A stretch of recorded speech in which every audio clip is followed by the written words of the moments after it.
Bismillahirrahmanirrahim. Assalamualaikum warahmatullahi wabarakatuh. Waalaikumsalam warahmatullahi wabarakatuh. Semangat pagi. Pagi. Ya, terima kasih. Syukur alhamdulillah kita panjatkan kepada Allah Subhanahu wa taala, Tuhan yang Maha Kuasa, sehingga pada pagi hari ini kita masih dapat berkumpul dalam agenda rutin mingguan ya, Safety Talk di Departemen OTD. Terlebih dahulu perkenalkan Pak, nama saya M. Zainuddin dari Departemen Plan, yang mana hari ini masih diplot di SHE untuk beberapa waktu ke depan. Untuk pertemuan pada pagi hari ini, saya sedikit akan berbagi materi atau menyampaikan materi mengenai yang lagi viral, yang lagi booming pada saat ini. Mungkin bapak-bapak di sini juga sudah tahu ya. Mungkin apa Pak kira-kira yang sudah dibahas tadi oleh Pak Hartono tadi? Corona Pak.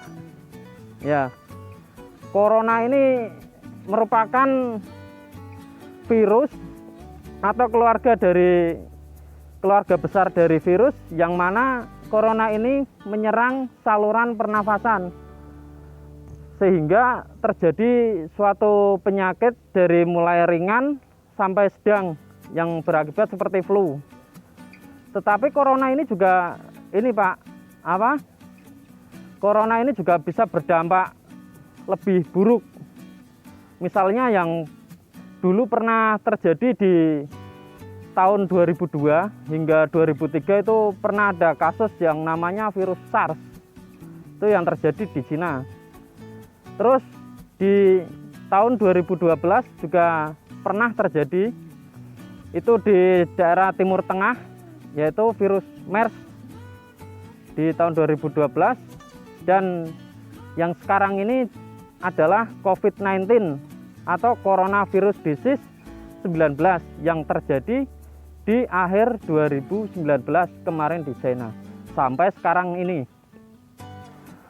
Untuk itu kita sebagai masyarakat, kita dihimbau untuk selalu berjaga, untuk selalu berhati-hati dan mematuhi protokol kesehatan yang sudah dibuat oleh pemerintah. Nah, di sini saya punya sedikit solusi buat bapak-bapak agar mematuhi protokol kesehatan itu biar mudah diingat. Solusinya yaitu dengan hijab, Pak.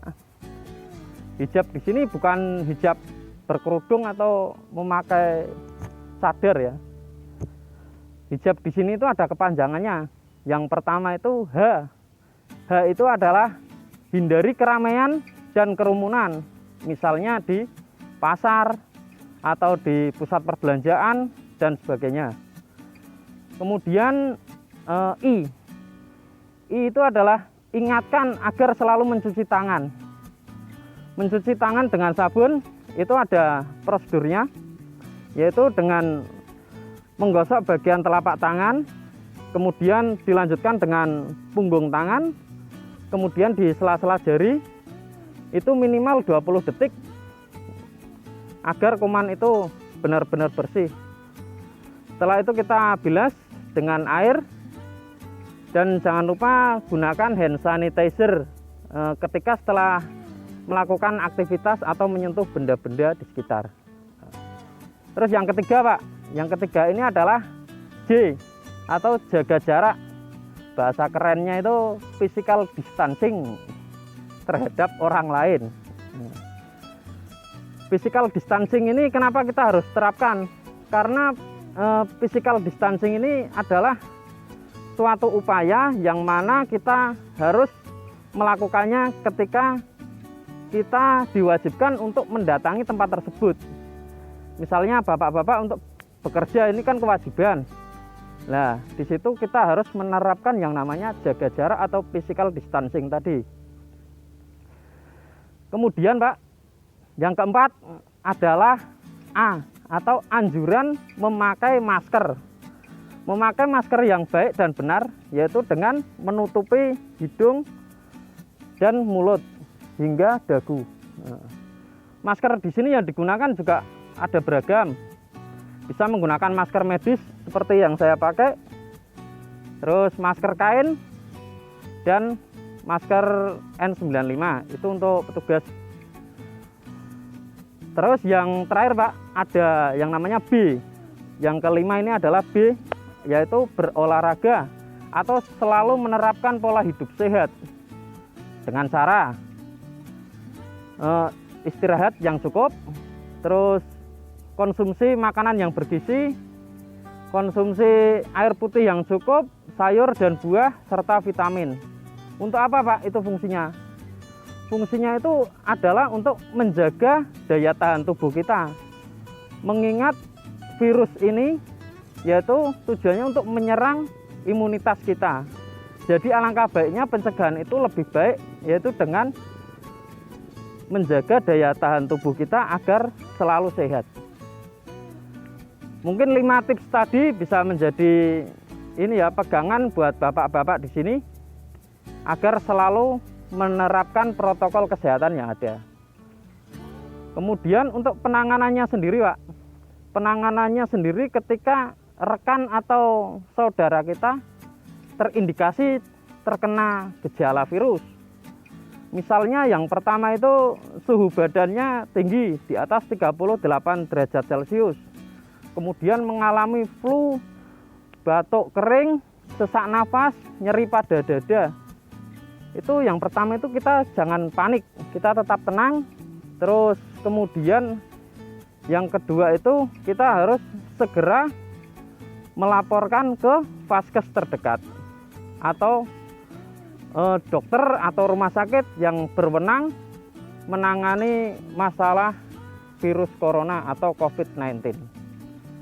Nah, kemudian yang terakhir ini di tahap penyembuhan Pak, ketika teman atau rekan kita telah positif dinyatakan terkena corona, otomatis kan akan dikarantina dan dirawat. Nah, hal yang perlu kita lakukan adalah yang pertama, satu, jangan pernah mengganggu atau mempengaruhi psikis atau mentalnya dengan omongan-omongan yang kurang baik. Misalnya, wah kemarin saudara saya atau tetangga saya 2 hari kemarin seperti ini terus meninggal. Itu jangan sampai kita bicarakan seperti itu Pak, karena itu akan sangat mengganggu kondisi psikis daripada si pasien. Kemudian yang kedua, ajak obrol atau ajak interaksi, tetapi dengan cara menjaga jarak. Bisa melalui telepon atau video call. Karena orang yang dikarantina itu membutuhkan interaksi dari rekan atau saudaranya biar tidak merasa dikucilkan atau diisolasi sendiri. Kemudian yang terakhir Pak, yang ini adalah memberikan support terhadap si pasien agar dia cepat sembuh atau cepat bangkit dari sakitnya. Mungkin dari tips tadi yang perlu kita ingat yaitu tipsnya tadi adalah hijab ya. H itu adalah hindari keramaian. Kemudian I adalah ingatkan untuk selalu mencuci tangan. Kemudian J yaitu jaga jarak atau physical distancing. Kemudian A adalah anjuran memakai masker. Dan yang terakhir adalah berolahraga atau menjaga pola hidup kita agar selalu terhindar dari penyakit.